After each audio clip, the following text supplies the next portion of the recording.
হ্যাঁ, বেসরকারি ক্ষেত্রে কিছুটা তো এফেক্টেড হবে এটা। কারণ বেসরকারি মতনই এগিয়ে যাবে তারা। সরকারের তো মূল লক্ষ্যই এখন ওটা, যে বেসরকারি স্কুলগুলো ফেপে ফুপে বড় হয়ে উঠুক। পড়াশোনা একদম গোল্লায় গেছে এখানকার।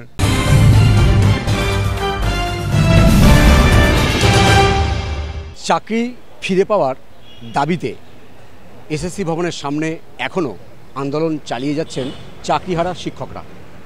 আর এই ঘটনার পর রাজ্য সরকার হলফনামা দিয়েই সুপ্রিম কোর্টে দাবি করেছেন যে এর জন্য কিন্তু রাজ্যের যে শিক্ষা ব্যবস্থা বা পরিকাঠামো সেখানে আঘাত হানছে বা সমস্যায় পড়ছে। যদি সরকারি শিক্ষা ব্যবস্থা সমস্যার মুখে পড়ে, তাহলে কি এবার বেসরকারি যে স্কুলগুলো রয়েছে, প্রাইভেট স্কুলগুলোতে চাহিদা বাড়বে বা প্রাইভেট স্কুলগুলোর রমরমা আরও বেশি হবে? এই বিষয়টা নিয়ে কি ভাবছেন সাধারণ মানুষ, কি মনে করছেন তারা? চলুন সাধারণ মানুষের সঙ্গে কথা বলে জানার চেষ্টা করি। বাড়ানোর জন্যই করছে, যাতে বেসরকারি শিক্ষাটা বেশি বাড়ে, তার জন্য এই সিস্টেমটা করা হচ্ছে। Government, state government. তা নাহলে তো মানে গভর্নমেন্টের শিক্ষা তো আস্তে আস্তে ধীরে ধীরে উঠেই যাচ্ছে, তো ওটা উঠে গেলে যা উঠিয়ে দিতে পারলে প্রাইভেটটা এস্টাবলিশড হয়ে যাবে। এখন দেখা যাক, আন্দোলন তো চলছে, এই মুহূর্তে তো কিছু বলতে পারছি না আর কি।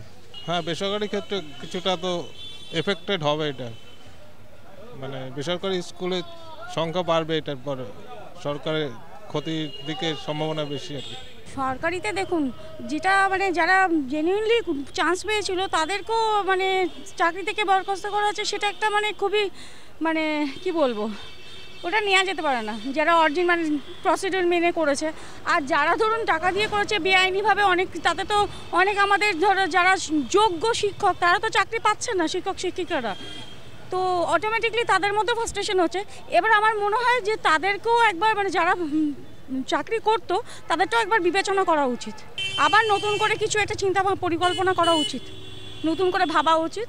কারণ বেসরকারি মতনই এগিয়ে যাবে তারা।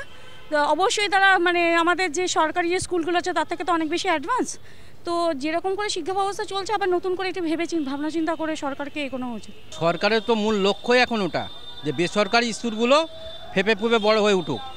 যদি সরকারি স্কুলগুলো ঠিকঠাক মানে ইনফ্রাস্ট্রাকচার ঠিকঠাক থাকতো, তাহলে তো সাধারণ মানুষগুলো আর বেসরকারি স্কুলে যেত না। কেন, এডুকেশনটা মাস্ট। এডুকেশনটা যদি বাচ্চাদের ঠিকঠাক না দেওয়া যায়, পুরো মেরুদণ্ডটা আমরাও ভেঙে পড়বো, মানে সমাজের মেরুদণ্ডটাও ভেঙে পড়বে। অতএব সেই মেরুদণ্ডটা যাতে আমরা সর্বশান্ত হয়ে সব কিছু দিয়ে আমরা শিক্ষা ব্যবস্থাটা যাতে উন্নতি হয়, তার জন্য আমরা বেসরকারি সংস্থাগুলোতে আমরা বাচ্চাগুলোকে ইন্ট্রোডিউস করাচ্ছি। এই ব্যবস্থাটা যদি সরকার উদ্যোগ নিয়ে সরকারি পরিকাঠামোটা ঠিকঠাক করে সরকারি স্কুলগুলো ঠিকঠাক করা হয়, তাহলে সাধারণ মানুষগুলো উপকৃত হয় এবং সমাজেরও সার্বাঙ্গীনভাবে উন্নতি হয়। এটাই আমার মূল কথা।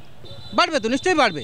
যদি সরকারি স্কুল বন্ধ হয়ে যায় বা আরও ভেঙে পড়ে, তার শিক্ষা ব্যবস্থা যদি, তার সিস্টেম যদি আরও অবনতির দিকে যায়, তাহলে মানুষ তো বেসরকারির দিকে দৌড়বে।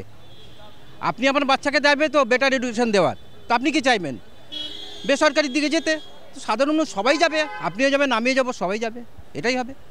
সেটা তো সার্টেনলি, কারণ কি এমনিতেই সরকারি যেগুলো আরবান এরিয়া যেগুলো আছে সেগুলোর উপর মানুষের তো এমনিতেই খুব একটা যে এখন ফেট আছে বলে আমার মনে হয় না। তো they are all are shifting into the English medium school, যে কারণে বাংলার মানে আপনার শহরাঞ্চলে বাংলা স্কুলগুলো মোরাললেস প্রায় সবই বন্ধ হয়ে গেছে। তো আছে যেগুলো হয়তো মফস্বলে আছে, যেগুলো চলছে এই আর কি। বেসরকারি স্কুলের রমরমা আমার মনে হয় না সেরকম কিছু হবে, কেননা এমনিতে লোক যেহেতু ট্রেনটা হচ্ছে বেসরকারির দিকেই, সুতরাং এইগুলো খুব একটা এফেক্ট হবে না। এগুলো হলেও লোক ওখানে যেত, না হলেও একই ব্যাপার। যে যার জব চলে গেছে ওটা তো আর জব এখন পাবে, কখন পাবে সেটা ঠিক নেই। কিন্তু বেসরকারিতে তো অনেক জব আছে, ওটা তো সবসময় ভালো ওরা আয় করছে ওখান থেকে।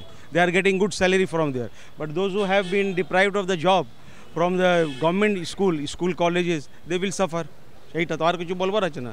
বাড়বে, অবশ্যই বেড়েছে। এখন কেউ বাংলা স্কুলে কোনো ছেলেমেয়েদেরকে ভর্তি করতে চায় না ভয়ে। তাছাড়া সেখানকার পঠনও খুব নিম্ন শ্রেণীর, তার জন্য ভবিষ্যৎ বলে কিছু নেই। অতএব প্রাইভেটেই রমরমা হবে। বেসরকারি স্কুল রমরমা তো বাড়ছেই, বাড়বেও।